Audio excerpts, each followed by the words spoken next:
One of the final steps in finishing a video is editing the audio. Now, if you're working on a larger scale project, you may be fortunate enough to have an actual team of sound designers who will go in and edit the audio using professional sound software. If that's the case, you realistically don't want to edit any of the audio from within your own editing program. The reason for this is that it can actually be very difficult for post-sound people if they receive audio that's already been tampered with. They would rather have the raw, unedited sound. However, if you're working on a project that you know is not going to be going to a post-sound team, Premiere offers a lot of options for audio editing within the software itself. To begin with, head over to the Google Classroom, go under Class Assets, Number 7 Audio, and download everything that's there. Now, you may have noticed while working on your earlier projects that no matter how well you cut together your video, it might just not look quite right. That's because the audio has been left unedited. Audio makes up 50% of our viewing experience. In fact, there's been studies done that prove that people are more willing to forgive bad footage than they are bad sound. Think of any time you've watched something where the sound quality was low and you've had a hard time understanding what was being said because of it. Most likely, you turned it off pretty quickly. Now, even if you're lucky enough to work on something that doesn't have bad audio, it's actually rather clear and easy to understand, you may have noticed that there still just feels like there's something lacking. What that is an audio environment, which is what we're going to be building here today. Go ahead and start out by bringing in this clip called Man in the Park. Now, if we play this through, we'll see that it's just a simple clip of a man sitting on a park bench, and at some point he looks over his shoulder, over to his right. There's no audio currently tied to this clip whatsoever. So we need to build an environment that this man is currently sitting in. It'll add a lot more interest to this overall scene than it does just to a clip with no sound. Now, before we begin bringing in any audio clips, we need to make sure that we're in our audio panel. So go up to the very top of the screen where our assembly and editing, etc. is, and click on the one that says audio. I'm already here. There's one other thing that we'll want to set up as well, which is making sure that we are able to loop our audio. Whenever you're working with sound, you're going to be having to play it over and over again in order to make sure it sounds correct. So rather than constantly having to hit start and stop and restart and replace your playhead over and over again, we can just enable looping. The way we do this is underneath our preview window, where this plus button is, it's called the button editor. Just click on it and go to this icon that looks like a rectangle with a play button over the top of it. Click it and drag it down into this toolbar. I already have it in mind. Then hit OK. Then make sure you have loop playback enabled. You can tell if you do if it's lit up in blue. Now, I've already given you a few sound effects that we're going to use in order to build an environment around this man here. The first one I'm going to go ahead and start with is just this one called Bird Ambience. Go ahead and drag that into the clip. Now, dragging it in, you can see that it's quite a bit longer than our full clip, so if you want, you can play through the whole thing and find a specific section that you like, but I'll just play through the first 15 seconds or so of it.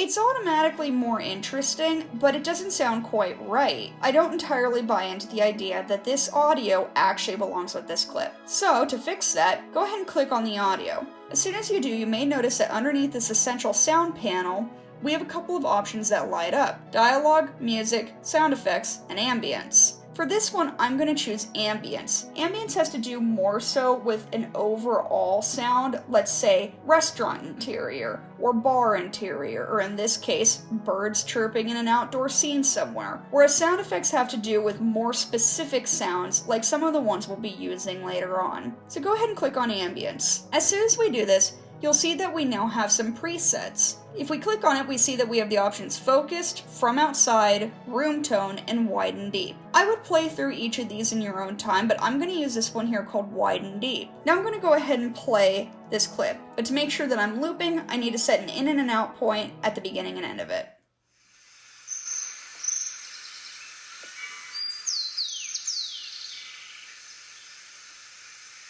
This is our audio now with the preset on it. If for whatever reason I decide this was completely wrong, I could just hit clear audio type. Make sure you don't accidentally press this trash can because that'll actually delete this preset altogether from this menu.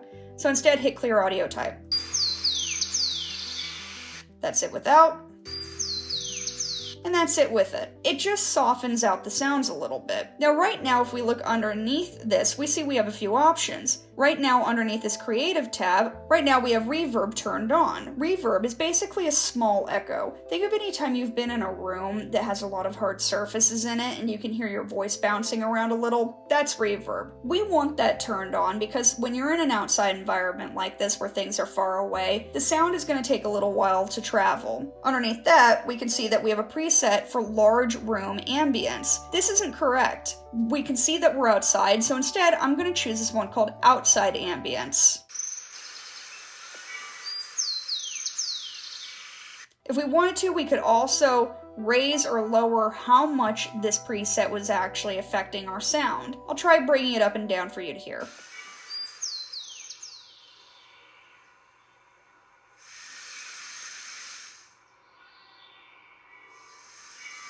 I think I'll leave ours at about the midway point. Now underneath this, you may notice we have something called ducking. Ducking is basically going to have the sound automatically dip down in volume anytime certain effects come in, such as dialogue, or sound effects or music, etc. We don't want that turned on though. That can become problematic pretty quickly. Now overall, I think this sounds pretty nice. So I'm gonna leave this one alone for the time being. Now that we have this in here, we could just leave this clip as is and call it a done deal, but I think we can make this environment feel even more alive. We're in a park, so I think it's reasonable to imagine that there could be dogs nearby. So bring in this one called Dog Barks. I'll go ahead and play it through with our new effect in here.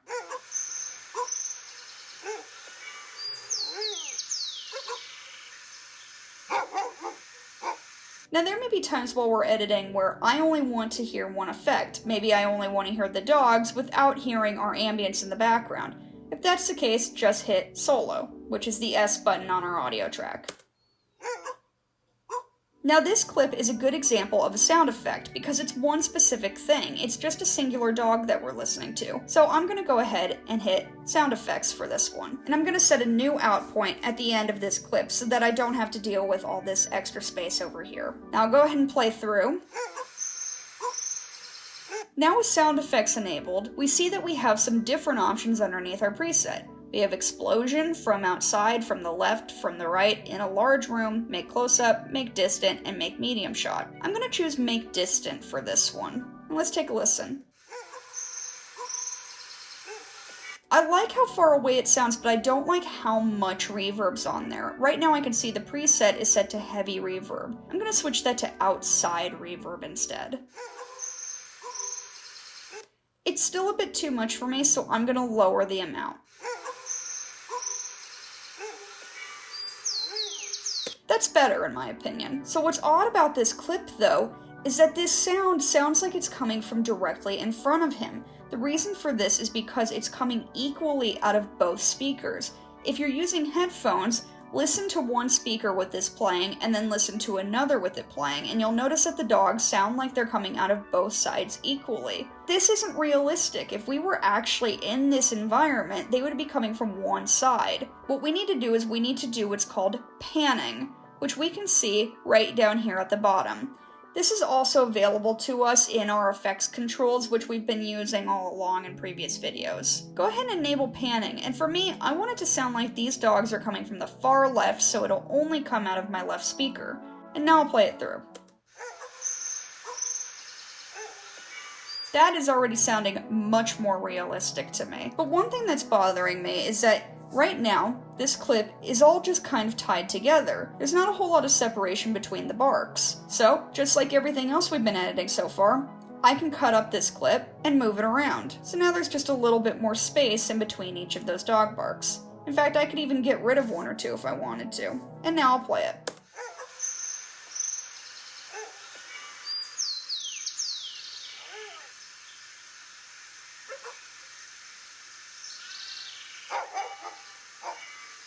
Now when I did that, you may have noticed something a little bit strange. I'll go ahead and solo out the dog barks and see if you can hear it. Right now, the clips of this dog barking are just immediately cutting off anytime we come to the end of the clip. Because of this, I want to do a gentle fade on each of these clip beginnings and endings. Now up until this point, Whenever you've been putting in a video transition, you've probably been going into your effects menu and going to transitions. We have those options for audio transitions as well, but you may notice that it's a lot more limited. There's only 3 in total. Our current default transition is called constant power, and that's the one that we want to use. So rather than going into effects and clicking on this transition and dragging it onto each of these clips, instead all I have to do, since I know I want this transition on each and every clip, is hold down the command button and drag around it. By holding down command, I'm automatically selecting my clip beginnings and endings. Now to quickly add transitions onto all of them, I'm going to hit Shift D. This automatically puts down my default transition on all of them. I'll shorten it up a bit on each of these, so that I know none of the barking is getting cut off, but now this way, it'll just fade in and out a little bit more gently than it had been. I'll solo it out so that you can hear it.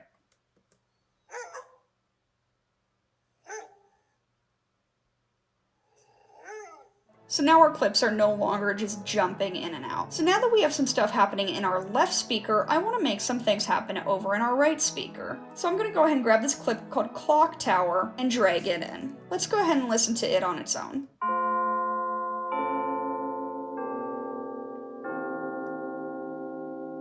It's a pretty nice clock tower sound that we have going here. Now you may have noticed watching through this clip that there's a point midway through where our subject turns his head over to the right. I think I want this clock tower sound to start right before he turns his head so that it seems as if he's reacting to the time change. This is one of those things that just adds some interest to our scene. I'll drag my clip there and I'll go ahead and play it just to make sure I have it positioned correctly.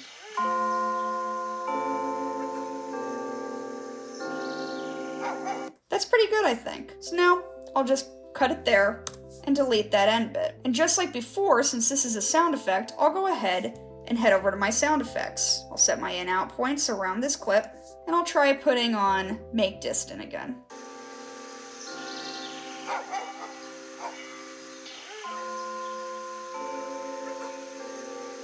Pretty good overall. Now I just need to make sure that it's panned all the way over to the right. If for some reason your pan isn't automatically enabling, just click off the clip and click back down to it.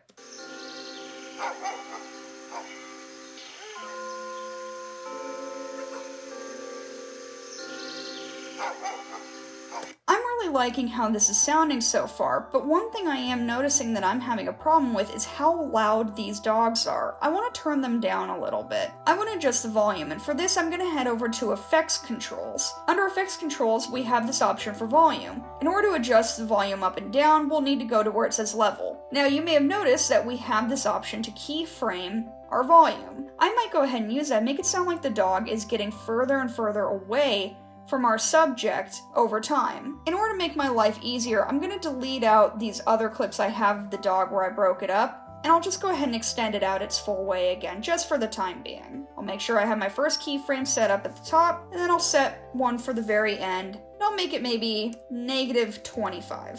Now I'll go ahead and split this clip back up again. You could still adjust the volume individually on each of them if you felt like it, but I just felt that was a bit easier. Now let's play it through and see what we have.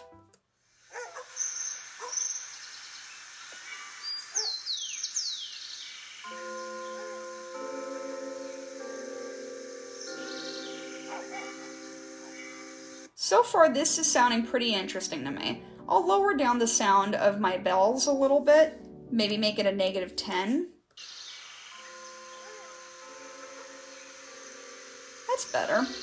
So now, this scene has actually gained a lot of interest from how it was originally. We've added in a lot of interesting elements to it, and it's feeling pretty well-rounded. Now, there is one more thing I want to show you in this video, and that's how to work with music in a scene like this. Go ahead and grab our song here, it's called Lobo Loco, and just drag it in. One term that you need to remember when it comes to audio is something called diegetic and non-diegetic. Diegetic audio means that it's coming from somewhere within the scene. Say somebody walks by with a boombox and you hear a song playing out of it.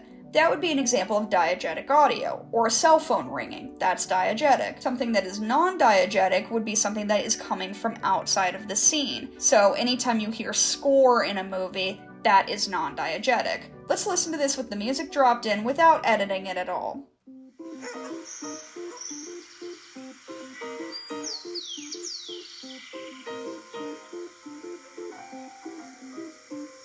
way that it sounds right now would count as an example of non-diegetic sound. It just seems like a piece of score that I've placed over the top of this scene. And that's completely fine if that's what we're going for. But let's say that we want to actually make this seem like it's coming from somewhere within the scene. Maybe our subject is wearing a pair of earphones that we can't see from the distance we're at. The first thing that I would do if I were trying to play this as if it's a piece of diegetic sound is I wouldn't start it from the very beginning. This scene feels sort of like we've just caught him sitting here, so it would make sense that the song is already part way through, so it seems like he's been here for a minute. I'll go ahead and cut off the end here. Now that we have this, I'll go ahead and click on our song, and I'll press on this one that says music. I'm just going to hit balance background music, and I'll hit play. This is fine, but right now it doesn't feel like it's coming from within the scene. So what I'm going to do is I'm going to head over to our effects. Once you're in effects, you'll notice we have an entire folder called audio effects. Drop it down, and you may notice we have quite a few options here. You should take the time to play through these in your own time and see what they all do and if you like them. But the main one you're going to be using throughout is this one here called Graphic Equalizer. There's a 10 band, a 20 band, and a 30 band. The number just has to do with how many sliders you're going to have to work with. For now, I'm just going to put on this one called Graphic Equalizer 10 band, and I'll hit Edit underneath the Graphic Equalizer in my effects controls. This is what I mean by the sliders. If you count through them, you can see that there are 10 in total. If I had pressed 30, there would be 30 of these sliders. What this equalizer is actually affecting are the high and low tones in this audio. The farther over to the left it is, the lower the tones it handles. The farther over to the right, the higher. What I often recommend to people when they're first getting started with sound design is when they're using a graphic equalizer, bring it all the way to the top and all the way to the bottom so you can hear how each of these affect your audio. Do it slowly though, because if some things might accidentally become too loud and you don't want to accidentally blow out your headphones. I'll go ahead and play this through and show you how I would go about EQing this clip in order to make it sound like it's coming through a pair of earbuds.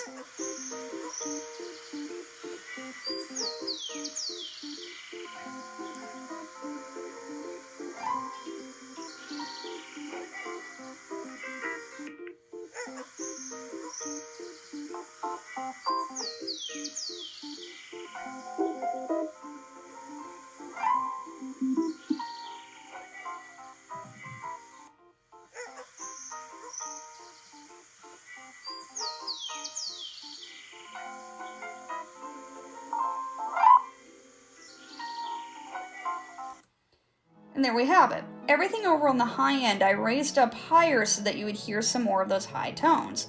Everything on the low tone side I dropped down because normally through a pair of earbuds, especially from a distance like this, you wouldn't be hearing much in the way of those bass sounds. I'll go ahead and play this for you with this effect both on and off just by pressing what looks like this power button here, which means bypass. Bypassing just means that you're no longer using the effect. This is it with the effect on it.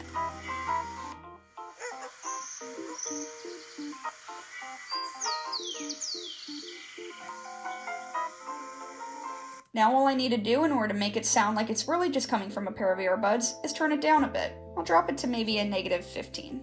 And now I'll give it a play.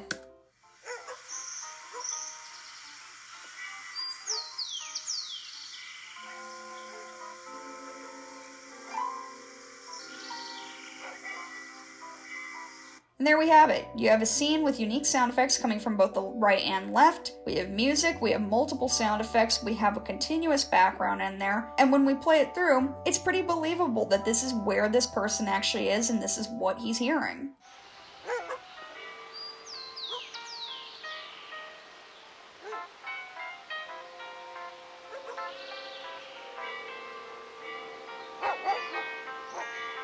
You can use these same tools in order to clean up dialogue, incorporate new sound effects, and create interesting environments in your scenes.